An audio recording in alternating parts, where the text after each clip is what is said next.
자, 원가회계 문제가 전산회계 1급에서 과거에는 5문제가 나오다가 어느 순간부터 4문제가 나와요.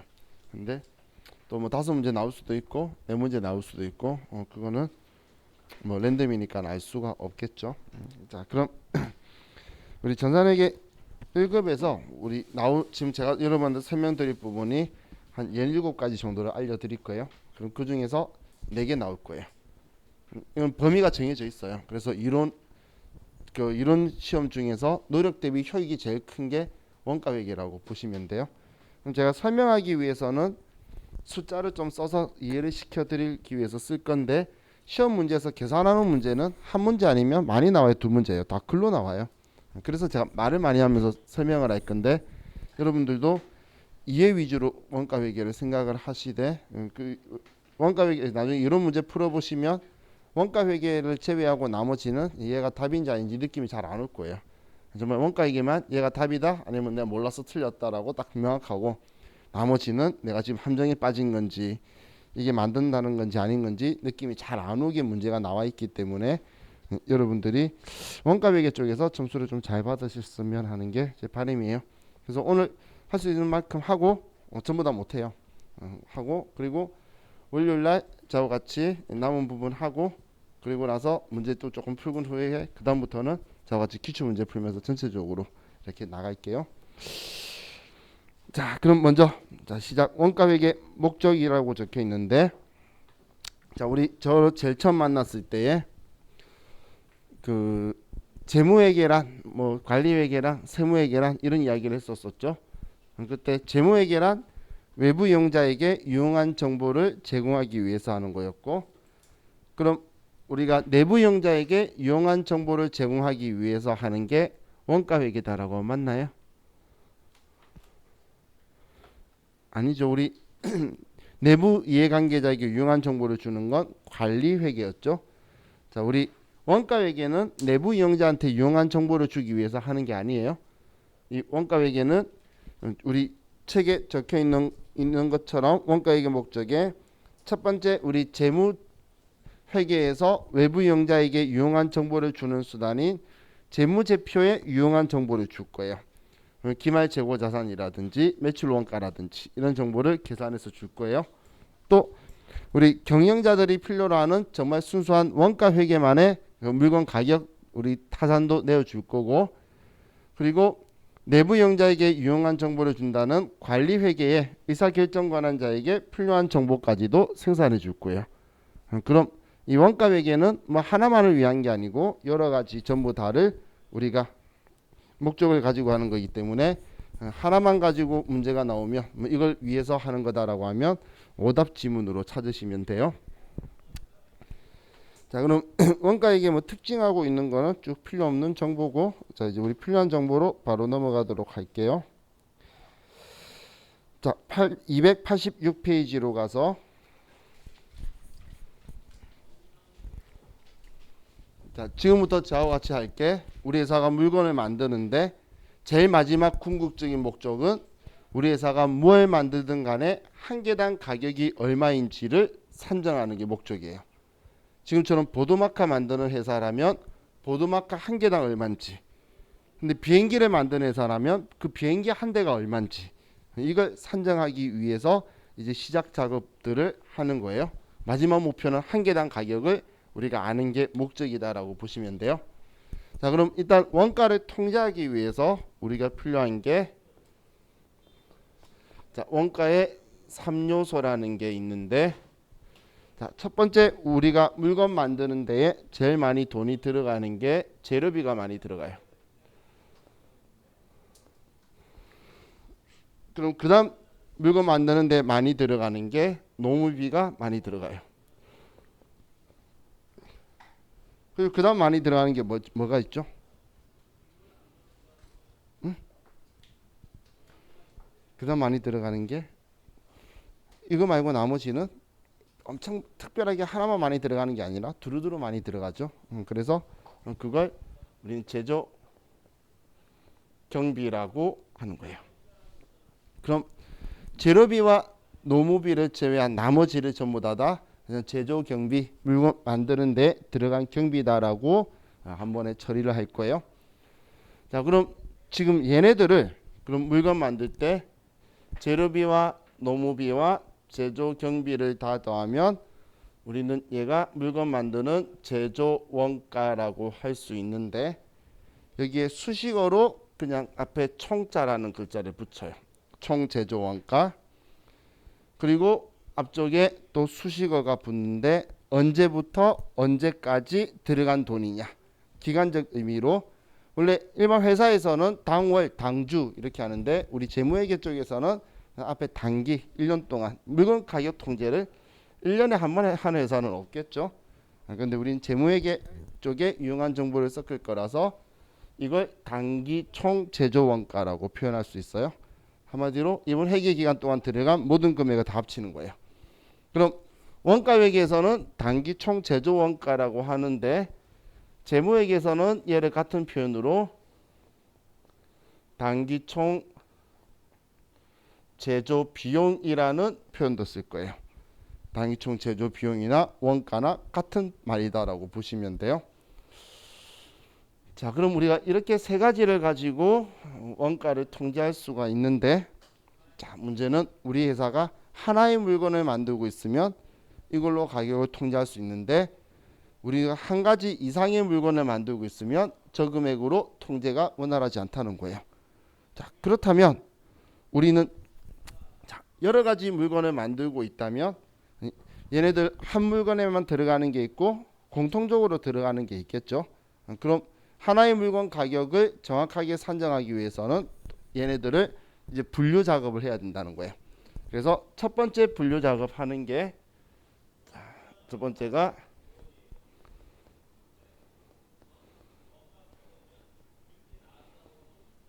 추적 가능성에 따른 분류를 나눌 거예요.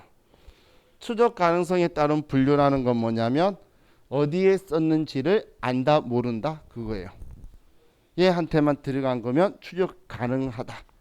저한테만 들어간 게 아니고 같이 들어갔으면 얼마만큼 들어간지 모르겠다면 추적이 불가능하다라고 표현할 건데, 자, 그럼 추적이 가능한 걸 직접 원가라고 하고 추적이 불가능한 걸 간접 원가라고 할 거예요. 추적이 되는 걸 직접, 추적이 불가능한 걸 간접이라는 표현을 쓸 거예요. 자, 지금 우리 이번 시간에는 제가 계속 용어만 설명해 줄 거예요. 뒤에 가서 용어들이 다 조합이 되어서 필요한 게 될 거기 때문에 지금 계속 용어를 설명드릴 거예요. 자, 그럼 추적이 가능한 게 직접이고 불가능한 게 간접인데, 자, 그럼 이 재료비 중에 어디에 들어갔는지 아는 거는 우리는 직접 재료비라고 하고, 어디에 들어갔는지 모르는 걸 간접 재료비라고 해요. 자, 이런 이야기예요. 우리 그 포장마차 중에 호두과자하고 땅콩과자 파는 포장마차 같은 거 본 적 있으시죠? 거기에 보면, 자, 호두를 사는 건 호두과자 만들 때 쓰려고 사온 거고, 땅콩 사온 거는 땅콩과자 만들 때 사온 거죠. 그런 건 어디에 쓰려고 사왔는지 아는 걸 추적 가능하다고 이야기하는 거예요. 그런데 그럼 밀가루 반죽은 땅콩과자하고 호두과자 똑같은 거 쓰네? 그럼 얘 10만 원치 사왔으면 얼마씩 다 사용하게 된 거죠? 모르겠죠?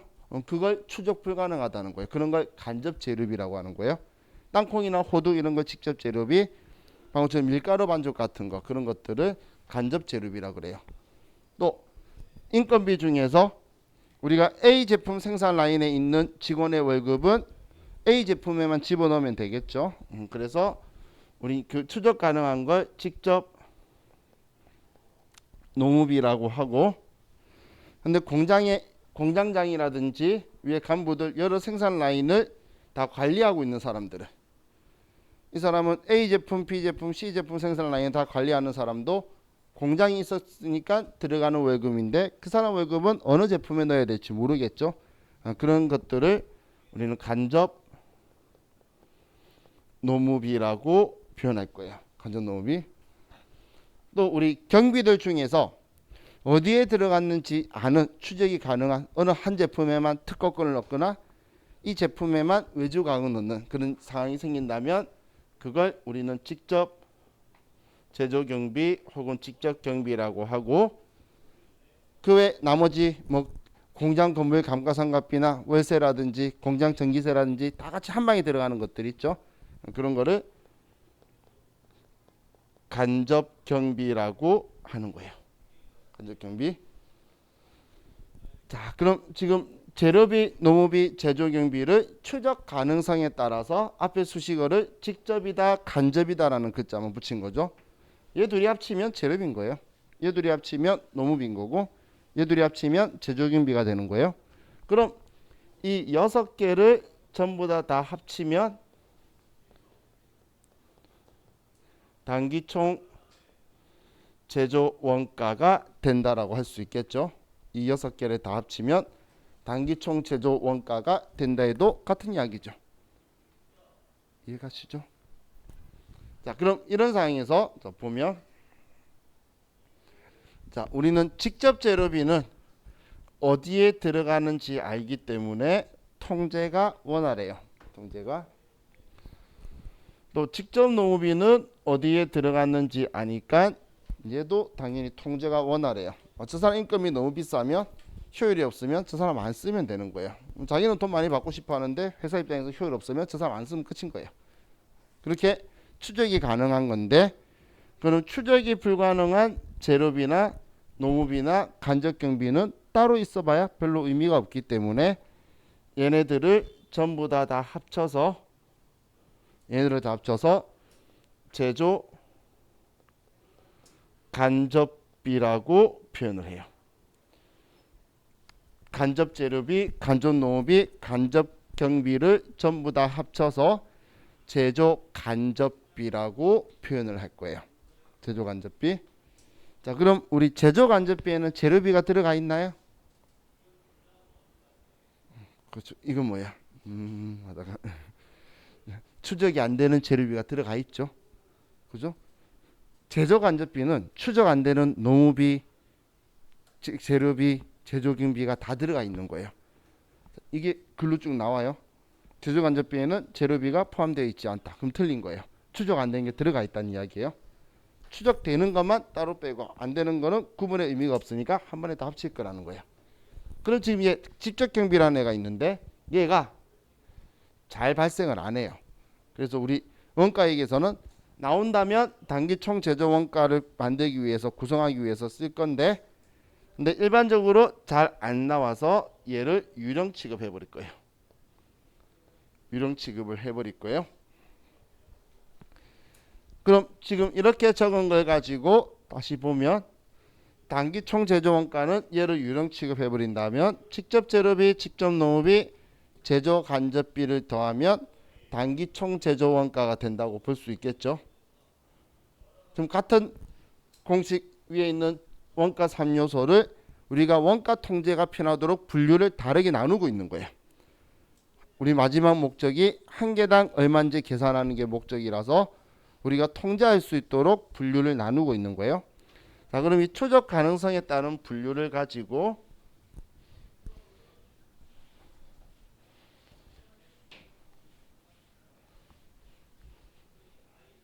자, 나누게 되는 이 세 가지 용어들 있죠. 자, 직접 재료비, 직접 노무비,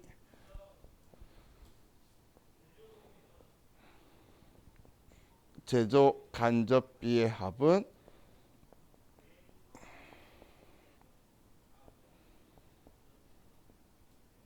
단기총 제조 원가다. 자, 이게 방금 추적 가능성에 따른 분류를 가지고 제가 나눴는데, 이걸 어떤 학자는 제조 원가 3요소래요. 참 이름 붙이기 나름이죠. 이 앞에는 원가 3요소고 앞에 제조 원가 3요소래요. 그건 뭐 붙인 거니까 신경 안 쓰셔도 돼요. 자, 근데 이걸 여러분들이 꼭 기억하셔야 돼요.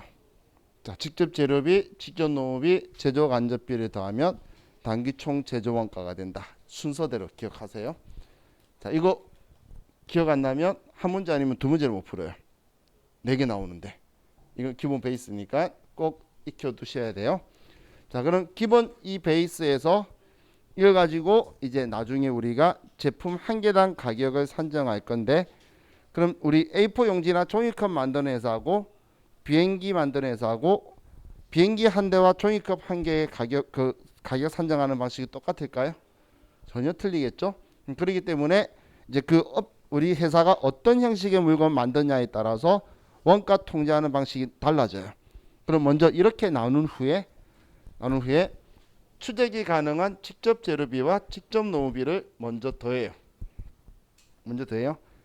그럼 이 두 개를 더한 값을 뭐라고 표현하냐면 기초 원가라고도 하고 기본 원가라고 돼요. 다 같은 표현이에요. 이거 두 개를 더해서 기초 원가, 기본 원가로 얘 둘이를 먼저 산정을 하고, 그리고 여기에다가 제조 간접 원가를 더하면, 제조 간접비를 더하면 같은 표현이에요. 비를 더하면 단기총 제조 원가가 된다라는 방식의 계산 방식이 있고, 또 한 군데에서는 직접 노무비, 제조 간접비는 우리가 쓴 만큼만 들어가요. 우리 인건비는 직원 불러서 쓴 만큼 인건비 나갈 거고, 전기세도 전기 돌린 만큼 나갈 거라는 거예요. 그런데 재료비는 우리가 쓰다 남으면 내년에 쓰면 돼요. 그런데 인건비는 올해 월급을 일 없었다고 다음 달은 못 넘기죠.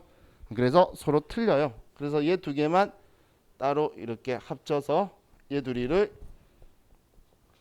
가공원가 혹은 전환원가라고 해요. 얘 둘이를 합쳐서 가공원가 혹은 전환원가라고 하는데, 그럼 얘도 직접 재료비에다가 가공원가, 전환원가 얘네들을 더하면 단기총 제조 원가가 된다고 볼 수 있겠죠.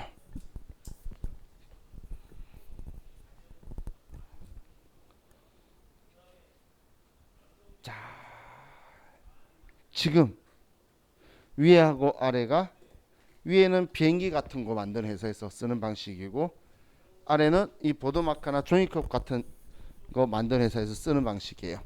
그럼 그런 회사들이 원가 통제하려면 이렇게 분류를 나누는데, 결론적으로 똑같은 건 우리한테는 나중에 얘 값이 필요해요. 얘 값이 필요한데, 이 값을 주기 위해서 이렇게 3개 줄 때도 있는데, 이렇게 2개 줄 때도 있고, 이렇게 2개 줄 때도 있고, 뒤죽박죽으로 주면 우리가 찾아서 단기총 제조 원가를 구해야 돼요. 그래서 여러분들이 이걸 아냐고 물어보기도 하고, 순서대로 제가 기억하자고 표현한 이유가, 어떤 시험에서는 기본 원가에도 포함되고 가공 원가에도 포함되는 것은, 그러면 직접 노무비가 되겠죠. 양다리 거치고 있는 게 중간에 있죠. 그래서 그냥 순서대로 기억을 하셔서 얘네들이 양다리 거치는 애가 가운데 있는 애가 이쪽 저쪽도 다 들어가는구나, 이런 식으로 해서 자 얘를 기억을 하셔야 돼요. 자, 이 공식은 우리 원가 회계하면서 더하기 빼기 하면 되는 문제에서 더하기 빼기 할 공식이에요. 숫자를 얘네들 값을 막 줄 거란 말이야. 근데 뭘 돼야 얘가 나오는지를 모르면 안 되겠죠. 장난친다고 예를 들면 제조 간접비를 물어봐요. 얘를 물어보는데 얘가 200만 원이에요. 직접 재료비가 50만 원이에요. 기본 원가가 150만 원이에요. 그러면 제조 간접비는 얼마죠? 지금 적어 놓으니까 눈에 보이죠? 얘면 50이겠지. 그죠? 근데 이걸 안 적고 이렇게 3개를 주면은 여러분이 제조 간접 원가가 50만 원이라는 걸 아는 게 우리 문제에 들어가 있을 거예요. 그래서 이 공식들을 알고 있는지를 이제 우회적으로 돌려가지고 물어보는 거니까, 자, 얘를 여러분들이 먼저 기억을 하셔야 돼요. 자, 그럼 먼저 제가 추적 가능성에 따른 분류를 설명을 했고, 자, 다음 지금 제가 분류 설명하면서 말하는 표현 있죠. 지금 우리 책에 적혀 있는 표현하고 틀린데 제가 지금 설명하고 있는 표현이 시험에 사용하는 표현이니까 저 분류 이름으로 기억해 두세요. 방금 제가 했던 게 추적 가능성에 따른 분류였어요. 자, 다음은 288페이지에 보면 접도 관련성이라 적혀 있는데,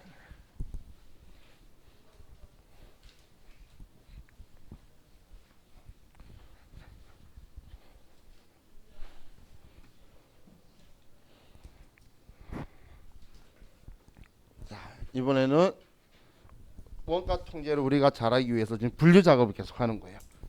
이번에는 원가 행태에 따른 분류. 자, 형태가 아니에요. 행태예요, 행태. 원가 행태에 따른 분류. 지금 우리 책엔 조도 관련성에 따른 원가 적혀 있는데 원가 행태에 따른 분류라고 해서 나올 거예요. 자, 그럼 원가 행태에 따른 분류는, 자, 첫 번째 제하고 변동비 혹은 변동 원가. 자, 이게 제가 B자하고 원가하고 이렇게 쓰고 있는데 시험 문제는 문제 내는 사람이 자기 생각나는 대로 써요.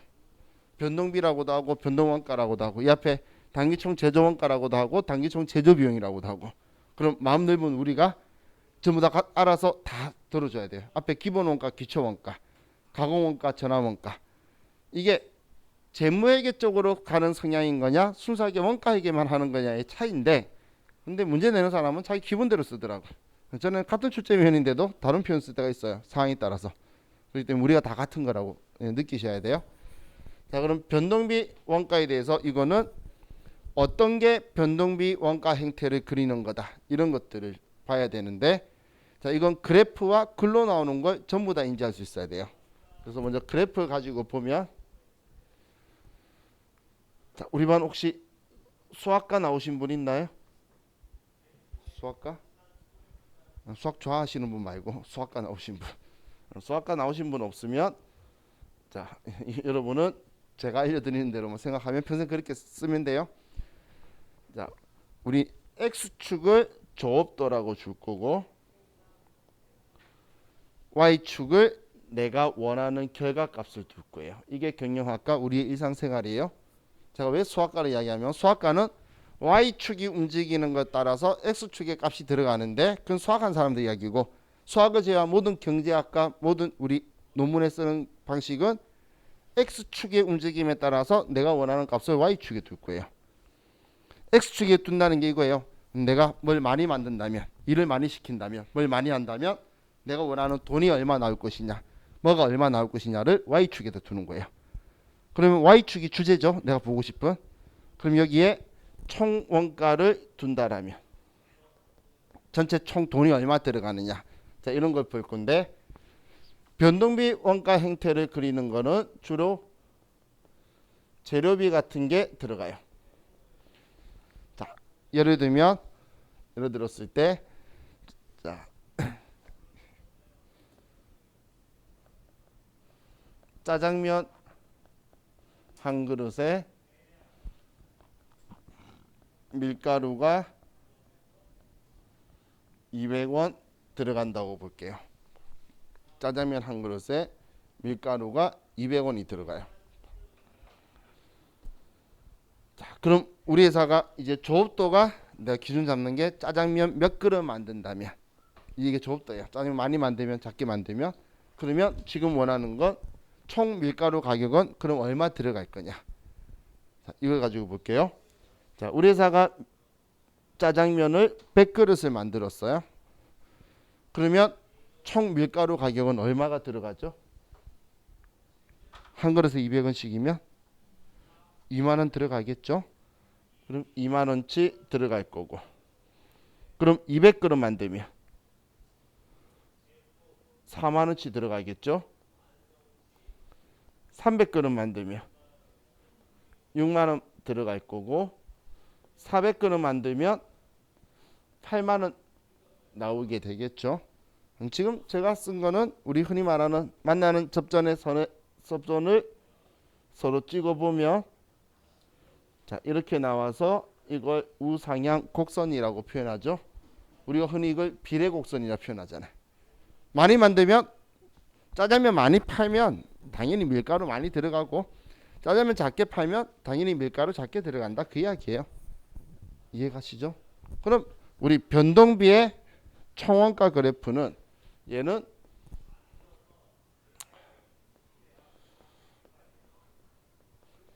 조업도가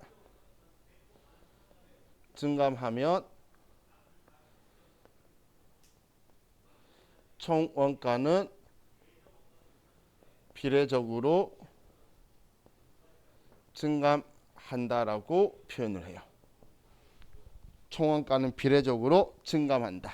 비례적으로 움직인다라는 이야기예요.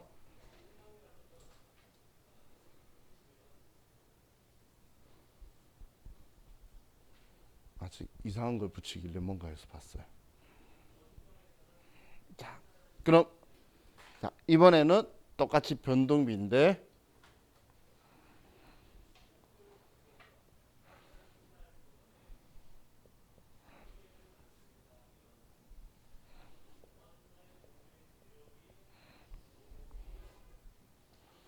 자, 지울게요.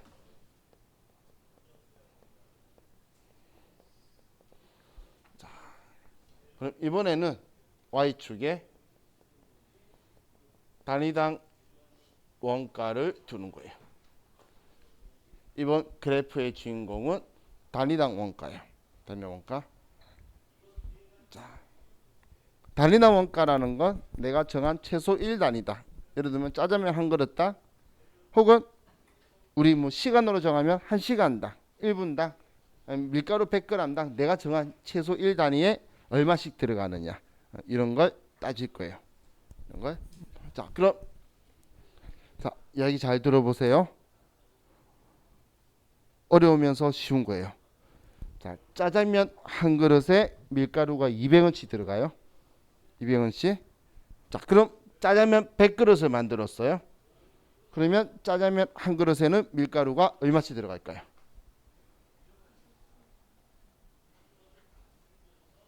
이해가나요? 무슨 말인지? 잠시만요. 저건 뭐야? 저 붙인 거? 아, 이제 우리 다 비콘데? 그래? 여기도 붙여서 하면 저거 하나 가지고?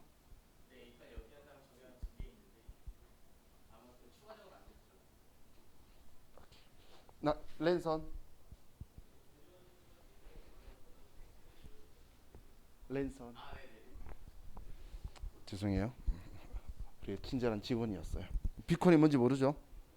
여러분이 이제 다음번에 만약에 또 이런 수업을 들으면 휴대폰 항상 들고 다니고 휴대폰이 여기 위치 추적해가지고 출석을 해주는 기계예요. 그래서 제가 신기한 거 달길래 저게 뭔가 하고 물어본 거였어요. 저 밖에 뭐 하얀색 붙이길래 저게 여러분들 위치를 감지를 해서 여기에 있어야지 되는 세상이 갈수록 삭막하죠. 그죠? 자, 방금 앞에 물어봤던 거 짜장면 100g 만들었을 때 짜장면 한 그릇에는 밀가루 얼마치 들어가죠? 200원이겠지. 한 그릇이든 100그릇이든 한 그릇에는 200원 들어가야 될 거잖아. 그럼 짜장면 200그릇 만들면 한 그릇에 얼마 들어가죠? 200원치 들어가야겠지.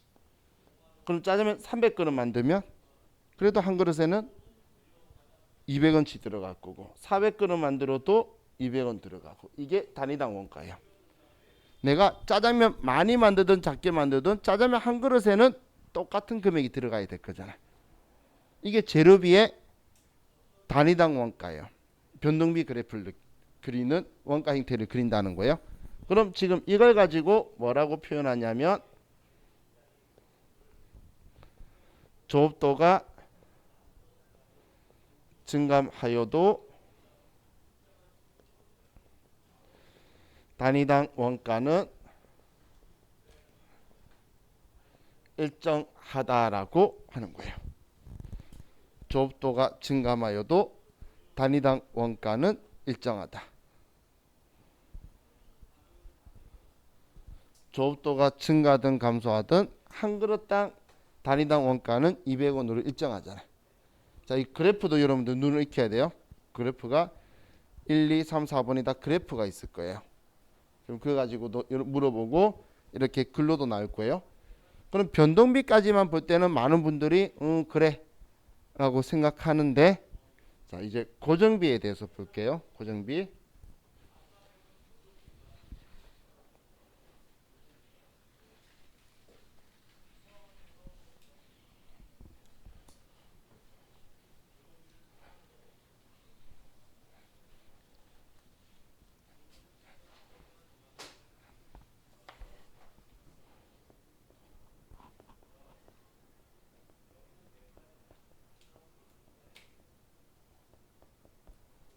자, 고정비에서는 자, 주로 예를 드는 게 월세, 감가상각비 이런 것 같은 기간 비용을 가지고 써요. 기간 비용을.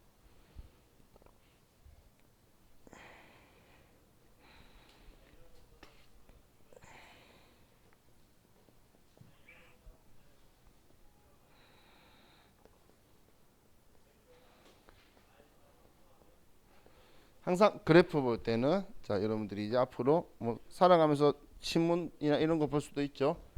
그때는 Y축에 뭐가 적혀 있는지를 기준을 먼저 잡는 거예요. 뭘 보여주려고 하는지 보고 싶은 Y축인 거예요.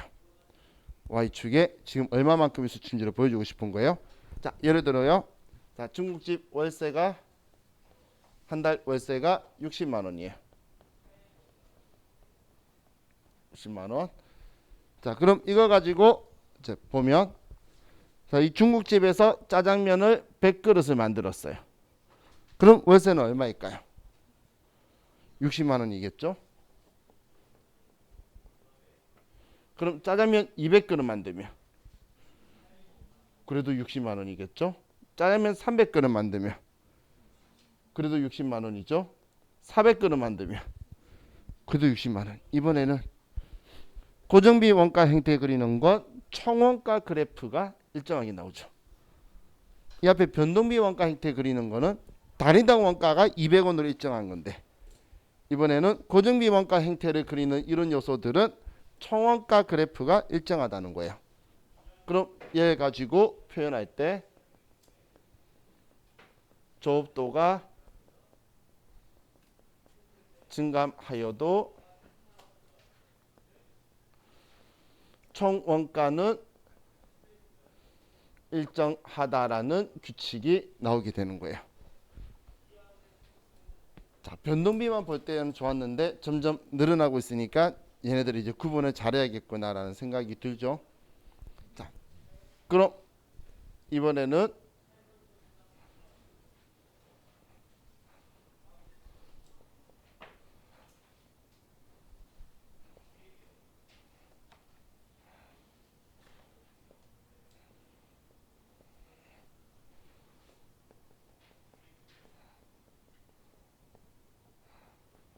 자, 단위당 원가를 볼게요.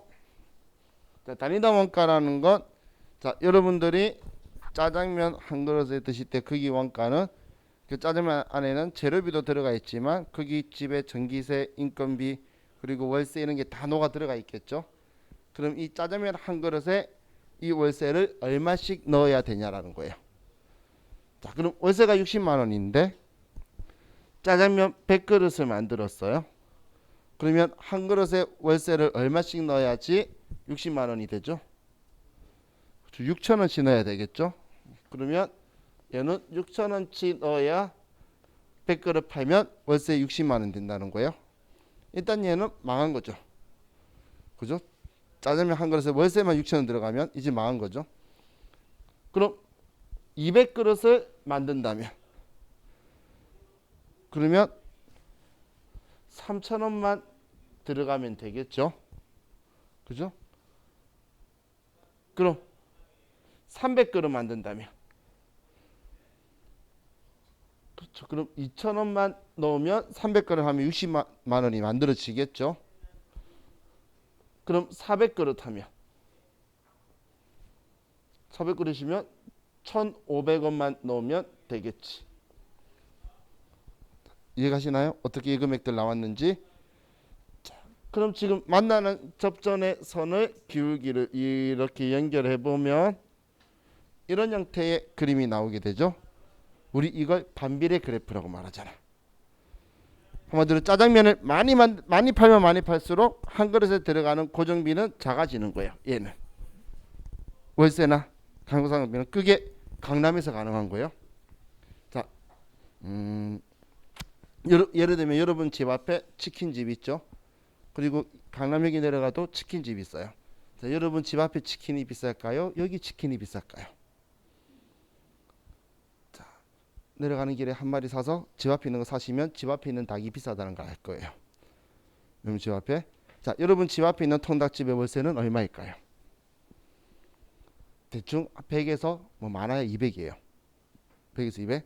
자, 여기 강남에 있는 곳의 월세는 얼마일까요? 대충 한 2천에서 3천 할 거예요. 왜 놀래? 우리 저기 유니클로 건물에 우리 5층 있는 곳 있죠? 그게 월세 1억 5천이에요. 그래서 우리끼리 흔히 말해요. 조물주 위에 건물주가 있다고. 건물에 구멍, 에어컨 달겠다는데 구멍도 못 뚫게요. 그래요. 월세 1억 5천 처음 들어봤죠. 보증금도 아니고. 그래서 우리가 뒤쪽에 있는 거예요. 벽안들이. 대로에는 두 개만 있고 저 둘이 합쳐가지고 2억 얼마 나가요. 월세만. 어마무시하죠. 자, 그거보다 그래서 우리 통닭집들이 다 이면도로 뒤에 있는 거야. 큰 대로에 통닭집 있는 거 본 적 있어요? 어마무시한 집이에요. 그런 집은 있으면. 근데 자, 방금 2, 3천만 원 한다고 봤을 때, 자, 여러분 집 앞에보다 월세가 그래봐야 한 1.5배, 15배, 그죠? 근데 15배 방금 생각하면 많다 생각할 수 있는데, 자, 닭을 파는 개수를 볼게요. 여러분 집 앞에서 하루에 닭을 팔면은 많이 팔아야 50개예요. 평균. 주말이야 좀 많이 되는 거고 평일 안 되면. 여기는 하루에 팔면 몇 개 팔까요? 1, 2천 개를 팔아요. 이야기가 틀려지죠. 그럼 여기가 고정비는 이쪽이 더 싸다는 이야기예요. 개수가. 지금 2천만 원을 2천 개로 나눈 거하고 방금 200만 원을 50개로 나눈 거하고 봤을 때는 고정비는 여기가 훨씬 더 작아요. 그래서 이쪽이 박리담회라고 이제 거짓말을 하는데 사실은 많이 파니까 깎을 수가 있는 거예요. 그래서 강남이 맛있는 데가 없어서 그렇지 가격은 안 비싸잖아 사실 음식점은. 그죠? 맛 없다는 건 제가 지금 몇 년째 있으면서 느끼고 있어요. 아직 맛있는 집 한 군데도 못 봤어요. 다 어떻게 동네랑 똑같은 맛이 나야 되는 프랜차이즈도 맛이 없죠. 그죠? 좀 신기한 동네예요. 자, 어떻게든 제가 이 다리다 원가 이야기하는 거 이 개념 이해가시죠? 그래서 많이 만들면 많이 만들수록 돈이 작아지고 작게 만들면 많아지는 형식. 지금 이걸 우리 고정비 원가 형태를 그리는 요소에 일어나는 그래프라는 거예요. 그게 월세나 감가상각비 같은 것들이에요. 그럼 이걸 가지고 표현을 할 때는 조업도가 증감하면 단위당 원가는 반비례적으로 감소 증가한다라고 표현할 거예요. 감소 증가. 자, 이게 우리 이제 고정비인데 또 여러분이 아셔야 될 그래프가 두 개가 더 있어요. 그래프만 이번에 이제 총원가 단위당 원가가 아니고 총원가 그래프만 나올 건데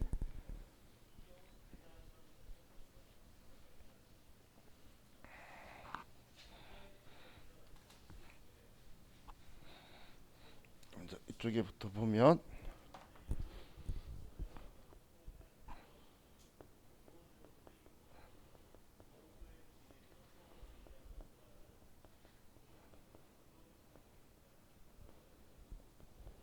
자, 준변동비, 준변동 원가 그 행태를 이야기하는 건데, 자, 다시 말하지만 형태가 아니고 행태예요.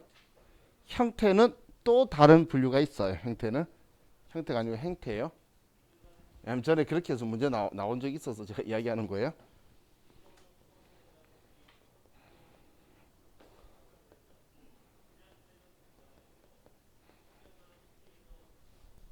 자, 혹시 지금 우리 반에 전산회계 1급 시험 본 적이 있으신 분 있으시면, 제가 막 수업 이야기하다가 이런저런 수업 내용에 대해서 이야기하는 거 보면 무슨 말인지 다 이해할 거예요. 왜냐하면 기출문제에서 나왔던 보기 지문만 계속 떠들고 있는 거예요.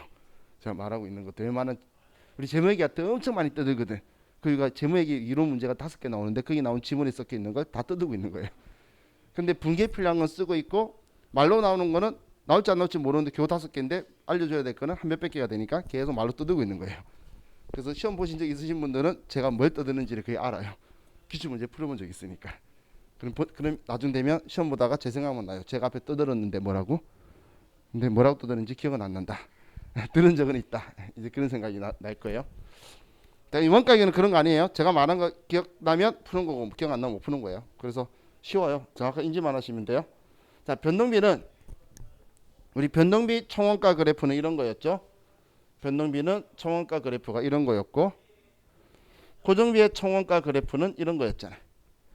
근데 이 두 개가 섞인다는 건 조업도가 하나도 발생 안 했는데 총원가가 발생을 하고, 그리고 쓰면 쓸수록 점점점 증가하는 이런 형태를 이야기하는 거예요. 이런 형태. 자, 그럼 이게 어떤 증상이냐면 하나도 안 썼는데 나오는 이 부분을 기본요금이라고 보면 돼요. 기본요금. 주로 예를 들어 요즘 나오는 게 데이터 정액제 요금. 요즘 제일 많이 핫하게 나와요. 얼마까지는 데이터 얼마 쓰든 간에 여러분들 요금제 하면 딱 그 금액 쓰다가 그 금액 넘어가면 증가하잖아요. 원래 옛날에 전력비를 되게 좋아했었어요. 야, 근데 대단한 사람이 전력비도 기본 요금이 딱 쓰잖아. 근데 이걸 누가 이의제기 신청을 이렇게 올라간다고 이의제기 신청해 놓은 거예요. 하청부터 팍 올라가잖아. 그거 하면 이의제기 신청하고 나니까 그 문제 출제하는 사람들이 기분이 나빴는지 그 다음부터 전력비를 안 내고 데이터 정액제 요금제를 계속 내고 있어요. 그래서 이거 내면 하나도 안 써도 여러분들 요금제 몇 기가 다 안 써도 딱 그거만 쓰다가 다 쓰면 증가하잖아. 이런 방식인 거예요. 그럼 이거 할 때 주의하셔야 될 게, 그래프 헷갈리면 안 되시는 게, 이거하고 헷갈리시면 안 돼요. 이거. 자, 딱 보면 아무 생각 없이 보면, 왜냐면 문제에서 그래프 보여줄 때는 뭐 눈금 XY 이런 표현도 안 하고 그냥 Y축의 총원가 이렇게만 적혀 있을 거예요. 그러면 이 그래프하고 이 그래프하고 헷갈리시면 안 돼요. 얘는 이 기간 동안 요금이 총원가가 발생 안 했으니까 이 기간 동안 무료란 이야기죠. 그죠? 준 변동비라는 건 고정비처럼 월세 때처럼 우리가 아무 조업도가 발생 안 해도 기본이 발생하고 쓰는 만큼 증가하는 방식인 거지, 이거는 준 변동비가 아니란 이야기예요.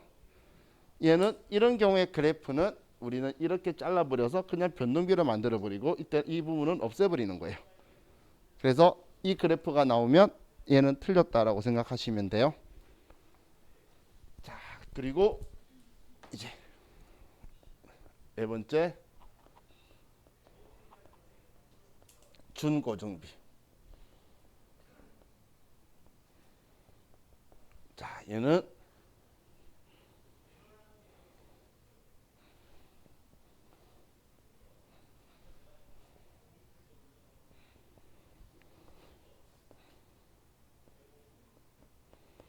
자, 얘는 또 총원가를 가지고 하는데, Y축 총원가.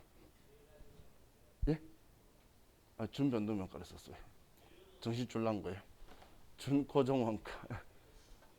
같은 뜻이라고 지금 옆에 쓰고 있는 거예요. 자, 그럼 자, 우리 고정원가는 이렇게 일정한 거고 조업도 증감하고, 그런데 변동원가는 조업도가 증감하면 따라서 증가하는 거죠.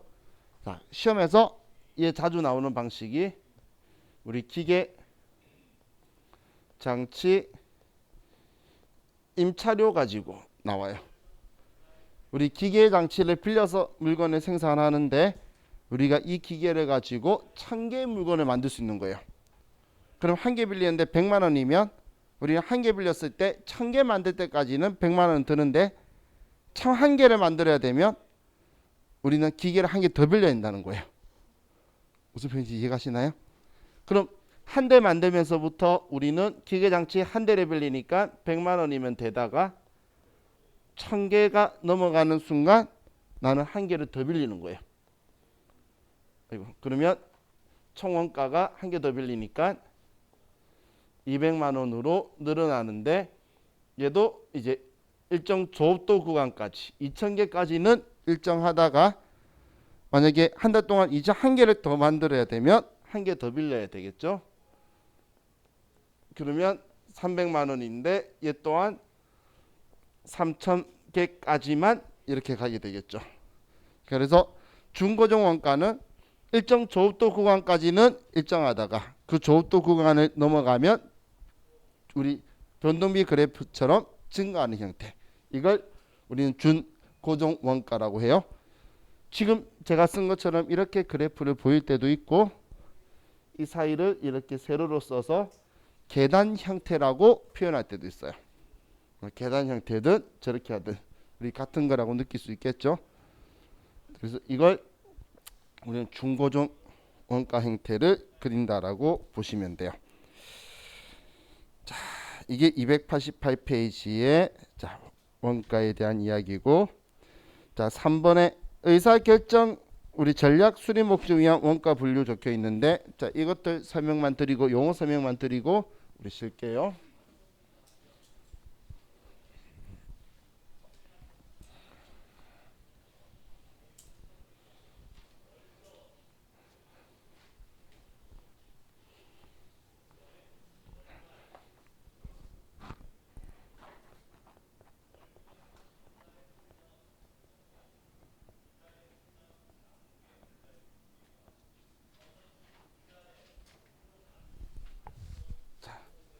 의사결정에 따른 분류 있죠. 자, 의사결정에 따른 분류는 앞쪽에 글자를 의사결정이라는 표현을 생략을 해서, 자, 우리는 원가가 관련 원가가 있고 비관련 원가라는 표현이 있는데, 관련 원가는 의사결정하고 관련이 있으면 관련 원가고, 의사결정하고 관련이 없으면 비관련 원가예요. 의사결정하고 관련이 있다 없다의 차이다라고 보시면 돼요.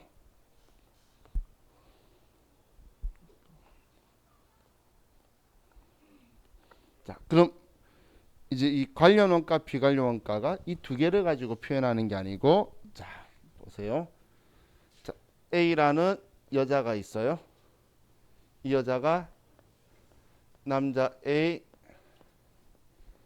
남자 B, 남자 C 이렇게 세 명의 남자를 이렇게 다 만나고 있어요. 그러다가 이 남자 A랑 이 사람이랑 결혼을 해요. 자, 결혼을 하면 이 남자 B, 남자 C하고는 헤어져야 되겠죠. 자, 그럼 내가 이제 이 남자하고 결혼한다고 선택을 해버리는 순간 내가 선택해버린 이 남자를 뭐라고 하냐면 매몰 원가라고 하는 거예요. 매몰 원가. 그럼 이 매몰 원가라고 하면, 자, 이 남자 B, 남자 C는 내가 이 남자랑 결혼하면서 이 사람들하고 둘이하고 헤어졌죠. 근데 봤더니 남자 B는 대통령이 되었고 남자 C는 백수가 됐다 볼게요. 자, 그럼 내가 선택함으로써 포기하게 된 대안 중에 어느 게 잘 됐죠? B가 잘 됐죠. 물론 이재용 아들이라면 얘가 더 좋지. 근데 일반적으로는 얘가 낫죠. 그럼 내가 뭔가를 선택함으로써 포기하게 된 대안 중에 잘된 거, 이걸 뭐라고 하냐면 기회원가라고 하는 거예요. 내가 뭔가를 선택을 한 게 매물원가고 이미, 그럼 그 선택을 함으로써 포기하게 된 대안 중에 가장 효익이 높은 걸 기회원가라고 하고, 그럼 선택 안 했기에 잘된 얘를 뭐라고 하냐면 회피 가능 원가라고 해요. 회피 가능 원가. 자, 그럼 여기에서 자, 이 매물 원가는 이제 이미 내가 뭔가 돈 주고 다 해버린 거예요. 다 해버렸기 때문에 이제 앞으로 미래에 더 이상 나의 의사결정에 영향을 미칠 수가 없어요. 그래서 이 매물 원가는 비관련 원가예요. 매물 원가는. 자, 그런데 자, 기회 원가는 내가 뭔가를 선택함으로써 포기하게 된 대안은 미래에 내가 뭔가를 하려고 할 때에 과거에 포기하게 됐던 거에 대해서 뭔가 생각을 하겠죠. 뭐 예를 들면 나중에 여러분들이 이제 결혼해서 딸을 낳았어요. 딸이 남자친구 사귀어. 그러면 옛날에 여러분의 경험을 토대로 이야기할 거잖아요. 내 남편만 빼고. 그죠? 내 남편 다 좋다고 거짓말을 할 거고, 그 남자들 가지고 이야기를 하겠죠. 한마디로 기회원가는 미래 의사결정에 중요한 영향력을 미칠 수밖에 없어요. 그래서 기회원가는 우리는 관련 원가예요. 그럼 회피 가능 원가는 얘는 엄청 중요한 관련 원가예요. 저런 애는 선택하면 안 돼. 안 하길 잘했어. 정확하게 갈 거잖아. 그죠? 그래서 얘는 아주 중요한 관련 원가라고 보시면 돼요.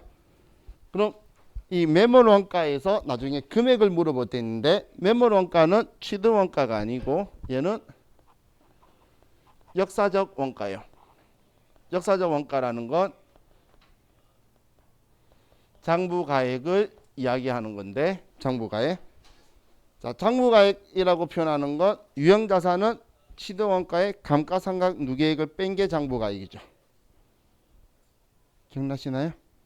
그렇기 때문에 매물원가는 장부가액이다라고 생각하시면 돼요. 장부가액 취득원가가 아니에요. 역사적 원가라고 하면 사람들이 취득원가라고 오해해서 취득원가를 쓰는 경우가 있는데, 이미 내가 돈을 내버린 거니까 그게 아니고 매물원가는 장부가액이에요. 장부가액. 그래서 이 장부가액이 매물원가다. 그리고 매물원가는 의사결정에 영향력을 전혀 행사하지 않는다. 이렇게 기억하시면 될 것 같아요. 자, 그게 지금 제가 설명한 288페이지 아래하고 289페이지 위쪽을 설명을 드린 거예요. 자, 우리 좀 쉬었다가 또 제가 원가 분류들하고 더 설명을 드릴게요. 쉬었다 합시다.